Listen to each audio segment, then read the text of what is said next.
Great മീഡിയാസിലേക്ക് സ്വാഗതം. 2025 മമ്മൂട്ടിയുടെ ആദ്യ സിനിമ സൂപ്പർ ഹിറ്റിലേക്ക് എത്തിയിരിക്കുന്നു. മമ്മൂട്ടി നായകനായി എത്തിയ Dominic and the Ladies Purse low ബഡ്ജറ്റിൽ വന്ന് വലിയ രീതിയിൽ അനക്കങ്ങളൊന്നും സൃഷ്ടിക്കാത്ത സിനിമ സ്റ്റഡിയായിട്ട് മുന്നോട്ട് പോകുന്ന ഒരു കാര്യം നമ്മൾ കണ്ടു. പക്ഷേ പ്രതീക്ഷിച്ച അല്ലെങ്കിൽ ഒരു സൂപ്പർ താര ചിത്രത്തിന് ലഭിക്കേണ്ട ലെവലിലുള്ള യാതൊരു മുൻഗണനയൊന്നും ഈ സിനിമയ്ക്കുണ്ടായില്ല. കാരണം ഇതിന് പ്രൊമോഷൻ വളരെ ലോ ആയിരുന്നു എന്നുള്ളത് തന്നെയാണ്. പൊട്ടിയെന്ന് ഈ സിനിമ പറഞ്ഞതാണ്. അത് എതിരാളികൾ പറഞ്ഞു, ആരാധകർ വരെ പറഞ്ഞു ഈ സിനിമ വിജയിച്ചിട്ടില്ല എന്നുള്ളത്. പക്ഷേ ഇപ്പോൾ ഒഫീഷ്യലായിട്ട് തന്നെ ഈ ഒരു സിനിമയുടെ കണക്കുകൾ പുറത്തു വരുമ്പോൾ സിനിമ വിജയിച്ചു എന്നുള്ളത് ഉറപ്പിക്കുകയാണ്. സിനിമ ഇറങ്ങി 5-6 ദിവസം കഴിഞ്ഞപ്പോൾ എതിരാളികൾക്ക് പറയുന്നതിൽ നമുക്കൊരു രസം തോന്നാം. പക്ഷേ ആരാധകർ പോലും പറഞ്ഞു ഈ സിനിമ വേണ്ട രീതിയിൽ എത്തിയില്ല, ഇതിൻ്റെ ക്ഷീണം ബസൂക്കയിൽ തീർക്കാം എന്നുള്ളത്. അതെന്ത് ലോജിക്ക് എന്നുള്ളത് ആരാധകരോട് തന്നെ ചോദിക്കണം. കാരണം സിനിമ ഇറങ്ങി ഒരാഴ്ചയ്ക്ക് തികയുന്നതിന് മുമ്പാണ് അവരുടെ മനസ്സിൽ നിന്ന് അങ്ങനെ വരുന്നത്. മമ്മൂട്ടി സിനിമകളുടെ ഏറ്റവും വലിയ പ്രശ്നവും അത് തന്നെയാണ്. മമ്മൂട്ടി സിനിമകൾക്ക് ആരാധകർ സോഷ്യൽ മീഡിയയിൽ വലിയ തരംഗങ്ങളുണ്ടാക്കും. തിയേറ്ററിൽ ഒരു കുഞ്ഞിനെയും കാണില്ല. അതാണ് ഏറ്റവും രസം. അതിപ്പോൾ റിലീസ് ആണെങ്കിലും അല്ലാത്ത നല്ല സിനിമകളാണെങ്കിലും എല്ലാവർക്കും വേണ്ടത് തട്ടുപൊളിപ്പൻ സിനിമ. എന്നാൽ പോലും തിയേറ്ററിൽ കയറാൻ മടിയാണ്. എല്ലാവരും സോഷ്യൽ മീഡിയയിലാണ്. ഇത് പറയുന്നതിന് അത് യാതൊരു വിഷമവും വേണ്ട. ബാക്കിയുള്ള നടന്മാരുടെ സിനിമ നോക്കുമ്പോൾ അവർ സോഷ്യൽ മീഡിയയിൽ അത്ര വലിയ തരംഗമല്ലേലും സിനിമ വരുമ്പോൾ ആരാധകർ ഇടിച്ചു കയറുന്നത് നമ്മൾ കാണാറുമുണ്ട്. ഇവിടെ മമ്മൂട്ടി സിനിമയ്ക്ക് മാത്രമേ ഉള്ളൂ ഈ ഒരു കുറവ് കാണാൻ കഴിയുന്നത്. അതെന്തുകൊണ്ടാണ് എന്നറിയില്ല. നല്ല നല്ല സിനിമകളാണ് മമ്മൂട്ടിയുടേതായി കഴിഞ്ഞ കാലങ്ങളിൽ വന്ന് ഈ പറഞ്ഞ റോഷാക്ക് പോലെയുള്ള സിനിമ അത് അർഹിച്ച വിജയമാണോ അത് നേടിയത് എന്നുള്ള ചോദ്യമാണ്. ഏത് ആരാധകൻ്റെ മുമ്പിലേക്ക് ഇട്ടു തരുന്നൊരു ചോദ്യമാണ്. നിങ്ങൾ ഈ സിനിമയെ വിജയിപ്പിച്ചത് നല്ല ലെവലിലാണോ? വലിയ വിജയമൊക്കെ ഈ സിനിമ, പക്ഷേ അതിന് കിട്ടേണ്ട അംഗീകാരം നിങ്ങളാരും കൊടുത്തില്ല എന്നുള്ളതാണ്. ഒരു മമ്മൂട്ടി ആരാധകരോടും ചോദിക്കുമ്പോൾ ഉള്ള ഒരു വിഷമകരമായ കാര്യവുമാണ്. കാരണം ഇത് പറയുമ്പോൾ നിങ്ങൾക്ക് പലർക്കും അത് ഫീലും ചെയ്യുമായിരിക്കാം. പക്ഷേ ഒരു കാര്യം ഉറപ്പിക്കാം, എതിരാളികൾക്ക് എപ്പോഴും പറയാം ഒരു സിനിമ പൊട്ടി, അത് വിജയിച്ച സിനിമയും പൊട്ടിയെന്ന് പറയാം. പക്ഷേ ആരാധകരായി നിങ്ങൾ പോലും ഇത് പൊട്ടിയെന്ന് പറഞ്ഞുകൊണ്ടിരുന്നു കഴിഞ്ഞാൽ എങ്ങനെയാണ്? ഇന്ന് സിനിമ ഒഫീഷ്യലായിട്ട് ഏറ്റവും കുറഞ്ഞ ട്രാക്കിംഗ് കളക്ഷൻ പുറത്തുവിടുന്ന വ്യക്തികൾ പറഞ്ഞിരിക്കുന്നു സിനിമ 21 കോടി എത്തിയിരിക്കുന്നു എന്നുള്ളത്.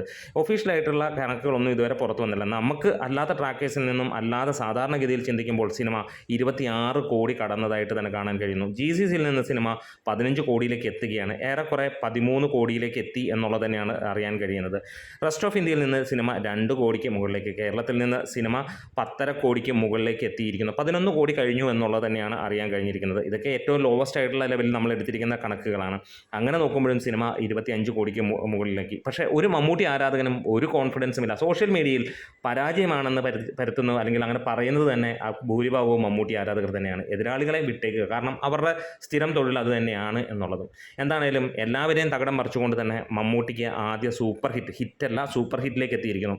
നമ്മളും ആദ്യം ഹിറ്റ് എന്നാണ് പറഞ്ഞിരുന്നത്. സിനിമയുടെ ആദ്യ പോക്കുകളിൽ അങ്ങനെ തന്നെയാണ്. വലിയ കളക്ഷനൊന്നുമല്ല സിനിമയ്ക്ക് നേടാൻ കഴിഞ്ഞിട്ടുള്ളതെന്നറിയാം. ഒരു മമ്മൂട്ടി സിനിമയ്ക്കോ അല്ലെങ്കിൽ ഒരു സൂപ്പർ താര ചിത്രത്തിനോ കിട്ടേണ്ട കണക്കല്ല സിനിമയ്ക്ക് വന്നിരിക്കുന്നത്. പക്ഷേ ഈ ഒരു സിനിമയും വലിയൊരു വിജയമായി. ലോ ബഡ്ജറ്റിലാണ് വന്നിരിക്കുന്നത്. സിനിമ 2025 ആദ്യ ഹിറ്റാവും എന്നുള്ളതും യാതൊരു സംശയവുമില്ലാതെ പറയാൻ കഴിയുന്നതാണ്. അപ്പോൾ നിങ്ങളൊന്ന് ആലോചിക്കുക, ഇനിയും വരുന്ന മമ്മൂട്ടി സിനിമകൾക്കെങ്കിലും തിയേറ്ററിൽ പോവുക. വടക്കൻ വീരകഥ കണ്ട് അത് ഇവിടെ ഇരുന്ന് സോഷ്യൽ മീഡിയയിലൂടെ കുറേ പോസ്റ്റർ പറഞ്ഞു വിടുന്ന അല്ലെങ്കിൽ പറത്തി വിടുന്നതല്ല കാര്യം. ശരിക്കും തിയേറ്ററിൽ പോവുക. മിനിമം എലോൺ പോലെയുള്ള ഒരു സിനിമ പരാജയപ്പെട്ടപ്പോൾ നമ്മൾ അവരുടെ ആരാധകരോട് ചോദിച്ചു, അതായത് മോഹൻലാൽ ആരാധകരോട് ചോദിച്ചിരുന്നതാണ്, നിങ്ങളെല്ലാവരും ഒന്ന് ഇറങ്ങിയിരുന്നുവെങ്കിൽ 1 കോടി പോലും തികയ്ക്കാൻ ഈ പറഞ്ഞ സിനിമയ്ക്ക് കഴിഞ്ഞില്ല മൊത്തം കളക്ഷൻ വന്നിട്ട്. അപ്പോൾ ഇറങ്ങിയിരിക്കുന്നെങ്കിൽ 1000-നടുത്ത് ഫാൻ ഷോസ് കാണിക്കുന്ന അവർ ഇറങ്ങിയിരുന്നുവെങ്കിൽ ഒന്ന് സിമ്പിളായിട്ട് 5-10 കോടി എത്തിയാണ്. അതുപോലെ തന്നെ മമ്മൂട്ടി ആരാധകരോടും ചോദിക്കുകയാണ്, വടക്കൻ വീരകഥ പോലെ എപ്പിക് സിനിമയാണ് മമ്മൂട്ടി സിനിമയെന്ന് കാണണ്ട. ചരിത്രത്തിൽ മലയാള സിനിമയ്ക്ക് ഇതേപോലെയുള്ളൊരു സിനിമ ഒരിക്കലും കാണാൻ കഴിയില്ല. പലരും നമ്മൾ ജനിക്കുന്നതിന് മുമ്പുള്ള സിനിമകളാണ്. ഈ സിനിമയുടെ ക്വാളിറ്റി അത്രത്തോളം ഗംഭീരമാണ്. ഈ ഒരു സിനിമ ഒരു മമ്മൂട്ടി സിനിമയായിട്ട് കാണണമെന്നോ അല്ലെങ്കിൽ ആ രീതിയിലോ പറയില്ല. പക്ഷേ അത് മലയാളത്തിൻ്റെ ഏറ്റവും മികച്ച സിനിമകളുടെ പട്ടികയിൽ ഉള്ള ഏറ്റവും മുന്നിൽ നിൽക്കുന്ന സിനിമയാണ്.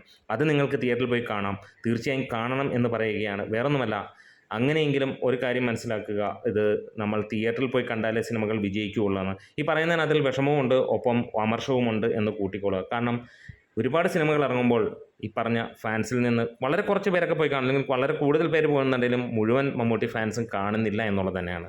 കാത്തിരിക്കാം നിങ്ങളുടെ മറുപടിക്ക് വേണ്ടി. എന്താണ് നിങ്ങളെ ഈ ഒരു സിനിമ വരുമ്പോൾ തിയേറ്ററിൽ പോയി കാണുന്നതിൽ നിന്ന് പിന്തിരിപ്പിക്കുന്നത്, അല്ലെങ്കിൽ നിങ്ങൾ എന്തുകൊണ്ട് പോകുന്നില്ല എന്നുള്ള ഒരു കാര്യം. നമ്മുടെ വീഡിയോസ് ഇഷ്ടമായെങ്കിൽ ഒന്ന് സപ്പോർട്ട് ചെയ്ത് തരാം, സബ്സ്ക്രൈബ് ചെയ്ത് തരാം. Great media.